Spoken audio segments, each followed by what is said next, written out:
What's up everyone and welcome back to the channel. Today we've got details on the lightweight title fight, Kamaru Usman's dreams of becoming a champ, Dana White breaking his silence, and much more.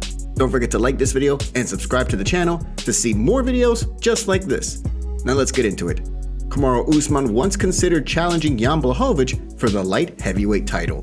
Kamaru Usman is currently the #1 pound-for-pound fighter in the UFC according to their rankings, and has done well enough in his welterweight title defenses to have UFC President Dana White declare him as the best welterweight ever.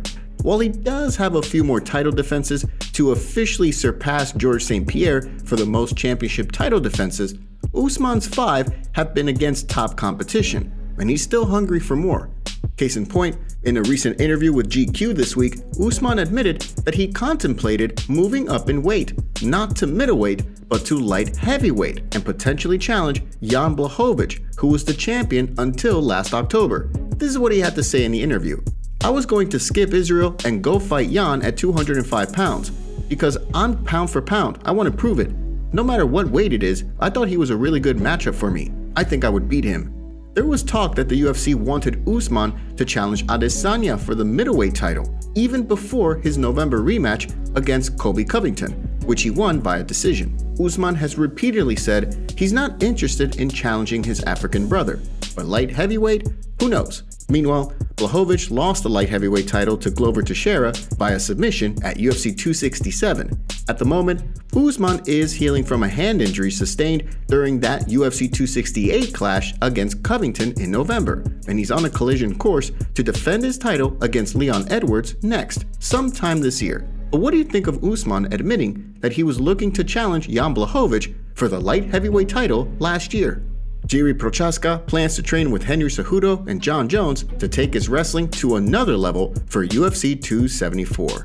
Jiri Prochazka has a tough fight ahead of him against light heavyweight champion Glover Teixeira at UFC 274 this coming May. The fight will only be Jiri's third in the promotion, a testament to his skills and the way he's ended both of his prior UFC fights, 2 knockout finishes in the second round against 2 former title challengers.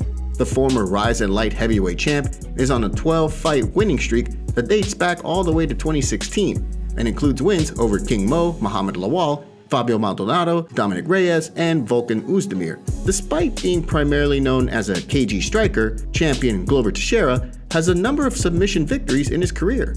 It's what got him the title in the first place, and Jiri is making sure his preparation will nullify Teixeira's lethal rear naked choke. Case in point, he stated to CBS Sports this week that he's already in contact with Henry Cejudo to train at his Fight Ready gym in Arizona to improve his grappling.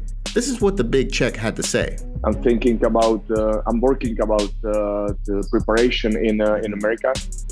Oh. Especially with Henry Cejudo and Jon Jones there, and so I wanna go there and turn my wrestling, especially the wrestling, to the next level. Jiri goes on to praise newly crowned flyweight champion Deiveson Figueiredo, who also prepared for last week's UFC 270 clash against Brandon Moreno at the Fight Ready gym in Arizona, working on his overall game, especially his grappling. What do you think about Jiri seeking out Jon Jones and Henry Cejudo to prepare for his title fight against Glover? And how do you see this fight playing out? Dana White reveals why he didn't present the heavyweight title to Francis Ngannou at UFC 270. After all the speculation and the comments made concerning UFC President Dana White's absence at not only the post-fight festivities for UFC 271, not placing the heavyweight belt around Francis Ngannou, but also skipping the post-fight press conference, White is now breaking his silence.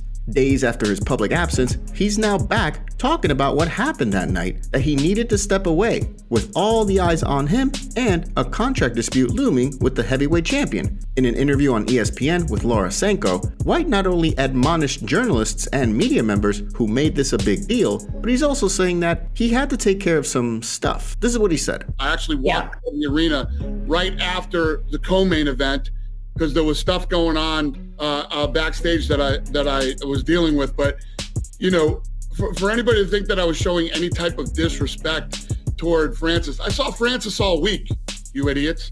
I shook his hand. I said hi to him.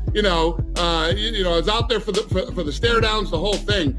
It's no secret that White is in a public disagreement with Ngannou over the champion's contract, but it's true. White was shaking hands with Ngannou, posing for all the pictures, and really made himself open to Ngannou and Gane prior to the fight. Still, the narrative was that the UFC, and White in particular, wanted Gane to win, which would have made it easier for them to deal with Ngannou, who was on the last fight of his current UFC deal. But what do you think about Dana White's response here? And do you buy it?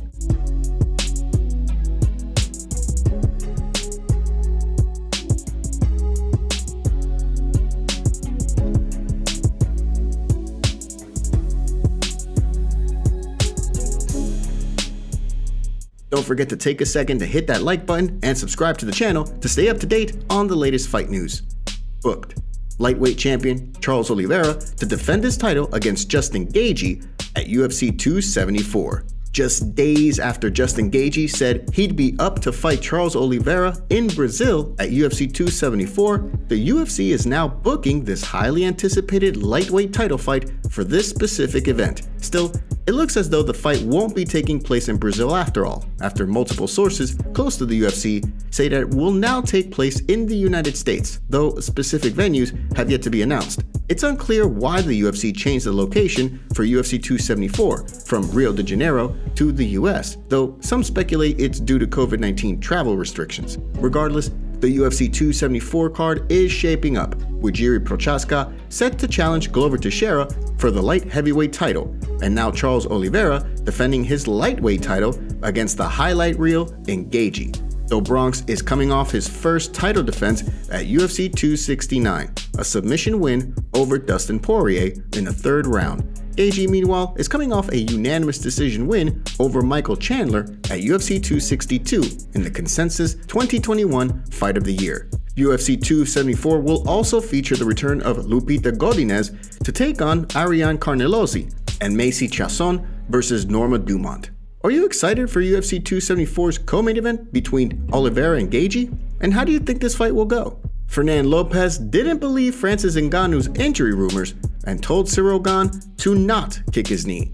It wasn't made official until after the main event at UFC 270 last weekend, but heavyweight champion Francis Ngannou had a torn meniscus in his knee, along with partial damage to his ACL. He suffered the injuries a few weeks before the fight in training, but given that everything was on the line for him going into this title unification fight with Cyril Gane, Ngannou was not going to be denied. Ultimately, the Cameroon native came out on top via unanimous decision, thanks in large part to his much improved grappling, taking down Gane and holding him there for large chunks of time. But in the last 18 hours leading up to the fight, rumors were swirling online that Ngannou's knee was compromised. Although there was nothing official, news about his knee injury did leak out to social media. But because the news came out so close to the fight, and the fact that Ngannou hit it pretty well throughout all of his public appearances and media obligations in the week leading up to the bout, Gane's coach, Fernand Lopez, simply didn't believe the rumors. Case in point, he said as much while talking to Ariel Helwani this week on the MMA Hour, and talks about how when he finally saw Ngannou in the cage with neoprene sleeves on both of his knees,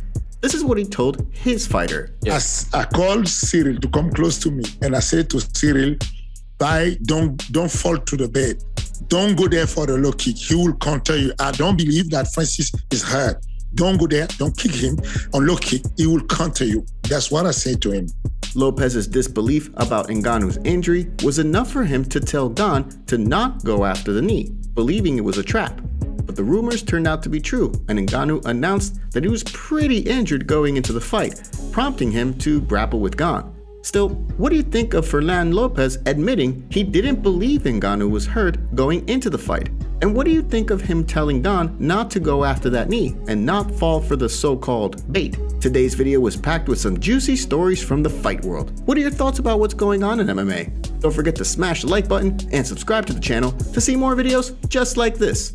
See you next time.